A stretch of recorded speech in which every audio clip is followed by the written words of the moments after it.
माहिती होतं इथं सगळे जिहादी लांडे,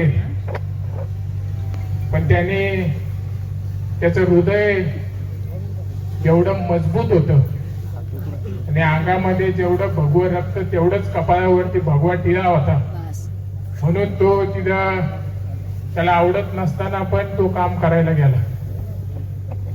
पण काही मुसारड्यांनी त्याच्यावरती कट रचला आणि बेदम त्याला मारहाण केली.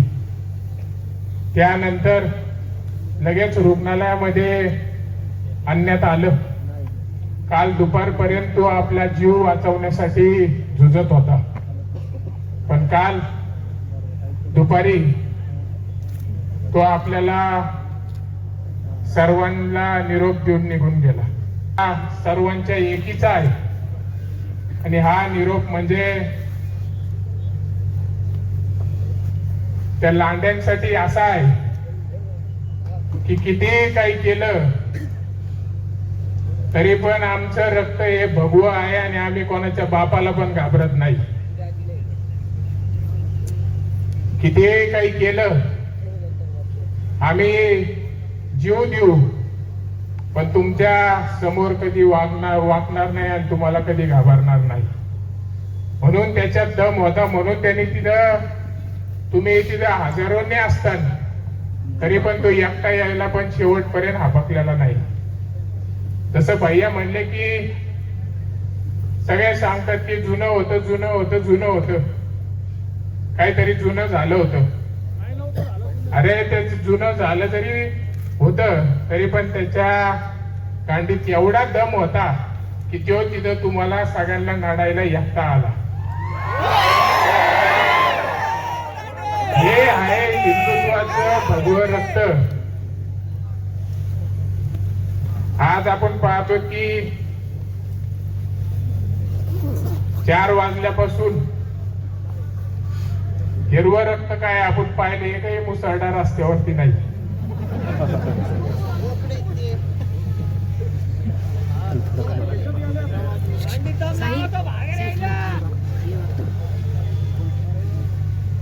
आज खरं म्हणजे आपल्या सर्वांसाठी हा फार मोठा दुःखाचा वेळ आली. परदेशी परिवार काय फक्त मोजक्या लोकांचाच नाही तर आमच्या सर्वांचा आहे.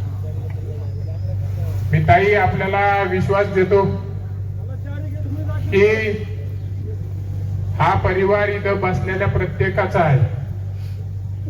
येणारी भविष्याची जी वाटचाल आहे ही 100% आम्ही आपल्या सोबत कुटुंबातल्या सदस्यासारखे खंबीरपणे जेव्हा आपण सांगता तेव्हा उपस्थित आहोत. आपल्याला कुठल्याही प्रकारे मनामध्ये खचून जाऊ नका, कारण की आपला मुलगा हा काय कुठं मान खाली घालून गेलेला नाही, तर तो आज हिंदू धर्मासाठी शहीद झालेला आहे आणि आपल्याला सर्वांना त्याचा अभिमान आहे आणि शेवटच्या श्वासापर्यंत राहणार आहे. पोलीस प्रशासनाला भैयांनी आता सांगितलंय की जर तुम्ही आरोपी अटक करत नसताल तर आम्हाला सांगा.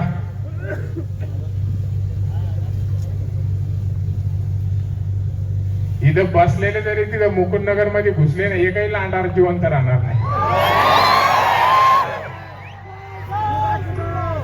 मी तर म्हणतो त्यांना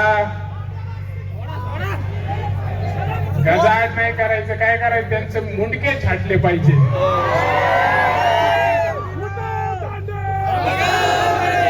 त्याशिवाय त्यांच्या कांडीतली वय थांबत नाही. छत्रपती शिवाजी महाराज की जय. जय श्रीराम. जय श्रीराम. त्यांनी काय 3 दिवसापासून लावलंय की हे राजकारण चालू आहे.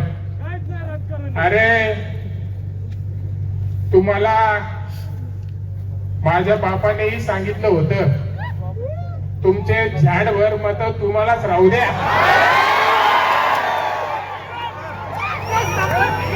आम्हाला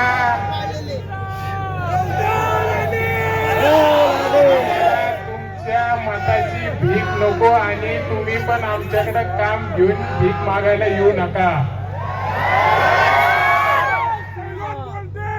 आणि त्यांना किती बोललं काही जरी केलं तर त्यांचं रक्त काय आहे?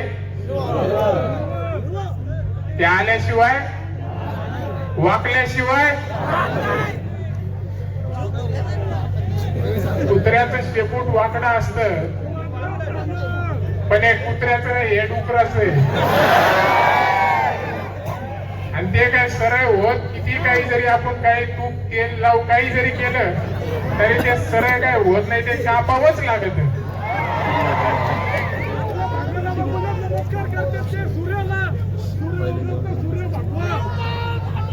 आणि आज तुम्ही आमच्या हिंदुत्वादी भावाला एकट्याला गाठून तुम्ही मारले.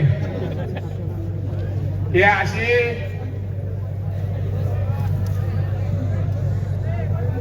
अशी अवलादी फक्त डुकरांच्याच पोटी येऊ शकतात. म्हणून पोलिसांना आम्ही इथं बसलेला प्रत्येक हिंदुत्वादी कार्यकर्ता विनंती करतोय की तुम्ही अजूनही जे खरे आरोपी आहेत त्यांना उचला आणि आत टाका. जर तुम्हाला हे जमत नसेल तर उद्या आम्ही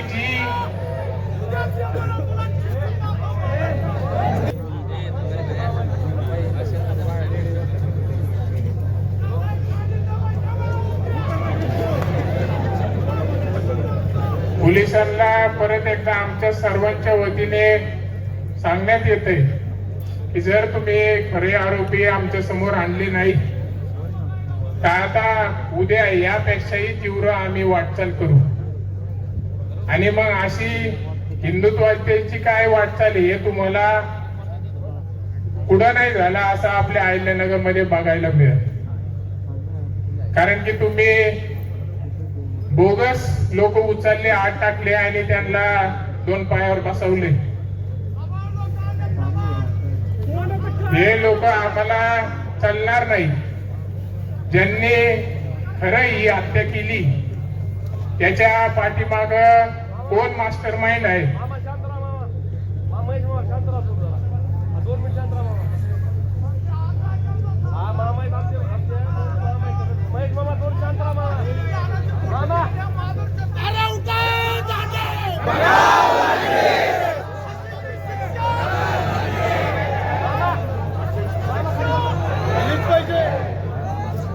अरे उठाव दांडे, अरे उठाव दांडे.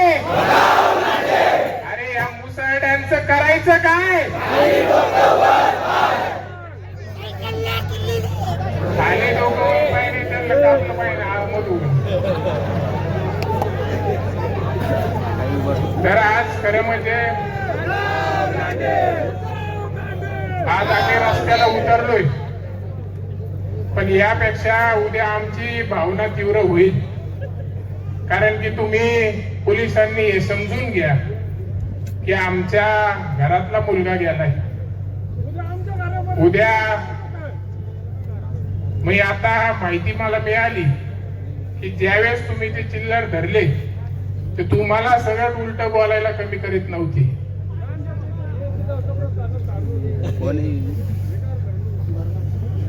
शिव्या देऊन ते पुढं पळत होते तुमच्या पुढं. म्हणून हे उद्या तुम्हाला पण विचार करायची गरज आहे. हे कोणाचेच होऊ शकत कधीच नाही. कारण की ते कोणाचे कोणालाच माहित नाही.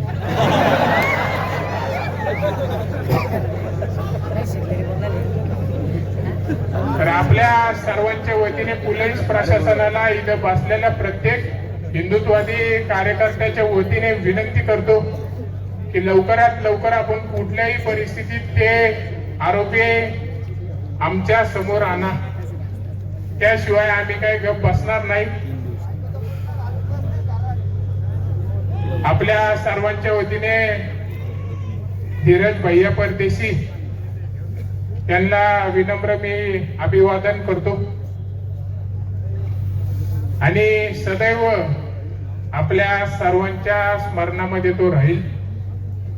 कारण की असा लीडर आणि कोणत्याही गोष्टीचा विचार न करता बेधडकपणे तिथं तो सामना त्यांना करायला गेला, असा तरुण मुलगा परत होणे नाही.